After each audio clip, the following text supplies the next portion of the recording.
आज उन विद्यालयों को ऐसा बना दिया गया जिसके सामने प्राइवेट स्कूल भी पानी भरते हुए नजर आते हैं एक तरीके से। और वहाँ लोगों की लाइन लगी हुई है कि उनकी एडमिशन हो सके, जैसे प्राइवेट स्कूलों के लिए होड़ लगी रहती है। डॉक्टर हम कैसे बने, इंजीनियर कैसे बने, और फिर यूपीएस का तैयारी कैसे करें, आईपीएस के लिए क्या चीज पढ़े, क्या करें। ये हमारे उपायुक्त पलामू महोदय के द्वारा बहुत ही अच्छा सराहनीय कार्य किया गया, जिसमें बच्चों के लिए करियर काउंसलिंग की व्यवस्था की गई ताकि। मैम, डिजिटल इंडिया में भी कुछ माता पिता ऐसे हैं कि बेटा और बेटी में भेदभाव करते हमको तो सबसे पहले मेहनत करना पड़ेगा, पढ़ाई पे फोकस डालना पड़ेगा, क्योंकि मोए पर भरोसा रखे हैं कि पढ़ लिख के कुछ बनेगी। हैं। नमस्कार, मैं इब्राहिम रजा और आप देख रहे हैं सच्चाई ना न्यूज। अभी हम मौजूद हैं टाउन हॉल मेदिनीनगर। देखिए, शिक्षा से शक्ति, पलामू में प्रगति। जिला प्रशासन पलामू के तत्वाधान में आयोजित करियर काउंसलिंग कार्यशाला। आप सभी को बता दें कि आज बच्चियों को जो है कि शिक्षा से लेकर के कैसे आईपीएस बन सकती हैं, कैसे आईएएस बन सकती हैं, इन सभी चीजों पे जो है कि बात किया गया और बच्चियों को यहाँ पे बताया गया। तो आइए, अभी काफी बच्चियां जो है कि आई हुई हैं, सभी से मैं बात करूंगा कि आखिर इन लोगों को क्या बताया गया, क्या समझाया गया। आइए, सभी से मैं बात करने का प्रयास कर रहा हूँ। क्या नाम है? मेरा नाम किरण कुमारी है। कहाँ से आई हुई हैं?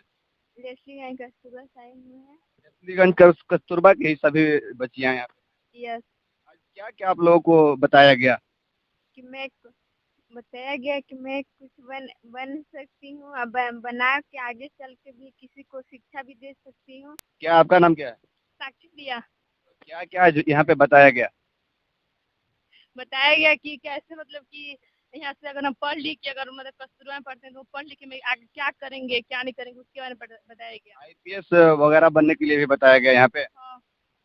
आईपीएस बनने के लिए क्या करना होगा?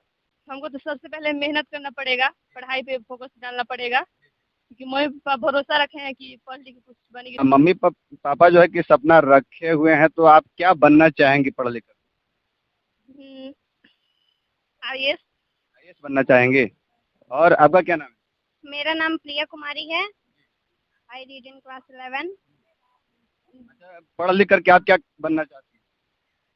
हम तो अभी अपना हॉबी नहीं बनाए हैं, लेकिन चाह रहे हैं कि कुछ बने जरूर। कुछ बने, फिर भी तो कुछ सोचे होंगे ना कि क्या बनना है आपको, कुछ तो भाई बनेंगे ही। जी, हमको सरकारी नौकरी बहुत पसंद है, यही पे हम फोकस कर रहे हैं। क्या आपका नाम क्या है? मेरा नाम खुशी परवीन है। I read in class 12। आप क्या पढ़ लिख करके बनना चाहती मैं पढ़ लिख कर टीचिंग लाइन में जाना चाहती हूँ। हैं? टीचिंग लाइन में बनना चाहती हैं। यस। तो आज यहाँ पे जो करियर काउंसलिंग कराया गया, इसमें क्या क्या बताया गया, क्योंकि यहाँ पे जो है कि अधिकारी लोग भी आए होंगे। यहाँ पे बहुत कुछ बताया गया कि डॉक्टर हम कैसे बने, इंजीनियर कैसे बने, और फिर यूपीएस का तैयारी कैसे करें, आईपीएस के लिए क्या चीज पढ़े, क्या करें, ये सब के बारे में। और फिर 12th पास करके मतलब क्या चीज का हमें प्लान करना चाहिए, ये सब के बारे में बताया गया हमको। मैम, क्या नाम हुआ? मेरा नाम अर्चना कुमारी है। आप इन जो बच्चियां यहाँ पे मौजूद हैं, सभी के टीचर? मैं कस्तूरबा गांधी विद्यालय लेस्लीगंज की अकाउंटेंट के पोस्ट पे काम करती हूँ।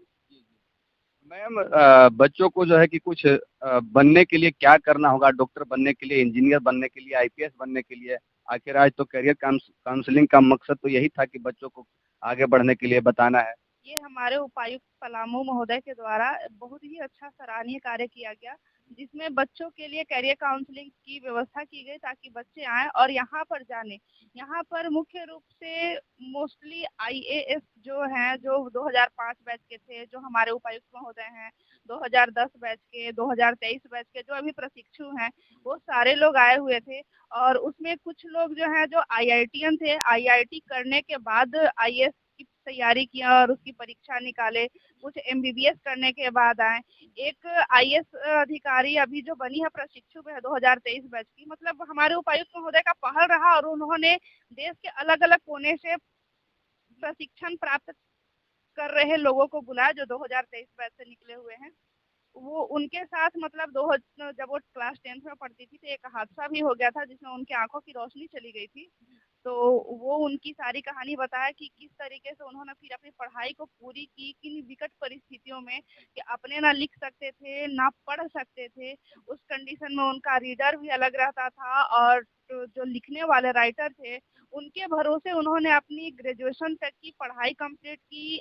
यूपीएससी की तैयारी की और उस एग्जाम को फेस करके घर में सेल्फ स्टडी के द्वारा उस एग्जाम को पास किया और आज एक आईएएस अफसर बन चुकी हैं।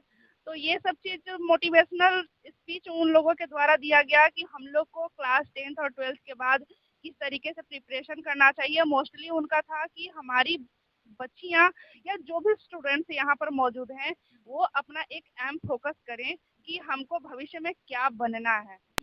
मैम, डिजिटल इंडिया में भी कुछ माता पिता ऐसे हैं कि बेटा और बेटी में भेदभाव करते हैं, वैसे अभिभावकों को आप क्या कहना चाहेंगी हमारे चैनल के माध्यम से? वैसे आज तो ये खाई काफी हद तक मिट चुकी है क्योंकि सारे गार्जियन अब जागरूक हो चुके हैं और बेटे बेटियों में फर्क बहुत कम रह गया है। जो खास करके गांव देहात में जो हाँ संकीर्ण विचारधारा के हैं लोग वैसे हैं, लेकिन हमारा उनसे यही अनुरोध है कि बेटे और बेटियों में फर्क करना बंद कर दे, क्योंकि जहाँ तक बेटे जा सकते हैं बेटियां भी लंबी उड़ान उड़ सकती हैं। और ये हमारे उपायुक्त महोदय का पहल है।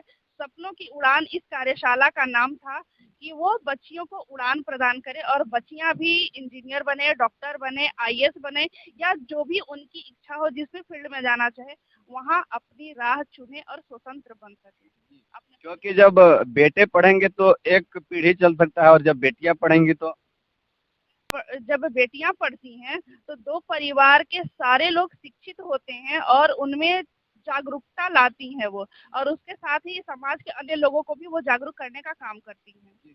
यहाँ पे किस किस विद्यालय की बच्चियां लोग आई हुई थी मैम? यहाँ पर सरकारी विद्यालयों से भी बच्चे आए हुए थे। स्कूल ऑफ एसओई मतलब सीएम स्कूल ऑफ एक्सीलेंस जो है वहाँ के बच्चे आए हुए थे और कस्तूरबा विद्यालय से बच्चे आई हुई थी। एक सवाल मैं आपसे करना चाहूंगा मैम, जैसे कि सरकारी विद्यालय के बारे में छुपा हुआ नहीं है, मैं रोजाना जा करके आए दिन रिपोर्टिंग करता हूँ और दिखाता हूँ कि खास कर जाते हैं सरकारी विद्यालय में पढ़ाई बिल्कुल ही नहीं हो पा रही है और वहाँ पे शिक्षक लोग कभी मौजूद नहीं रहेंगे या तो कभी टाइम से नहीं आते हैं, जो जिससे जो है कि गरीब के बच्चे को शिक्षा नहीं मिल पा रही। इसके बारे में आप क्या कहना चाहेंगे उन शिक्षकों को जो लापरवाही करते हैं, बच्चों पे ध्यान नहीं देते हैं, वैसे शिक्षकों को क्या कहना चाहेंगे मैम?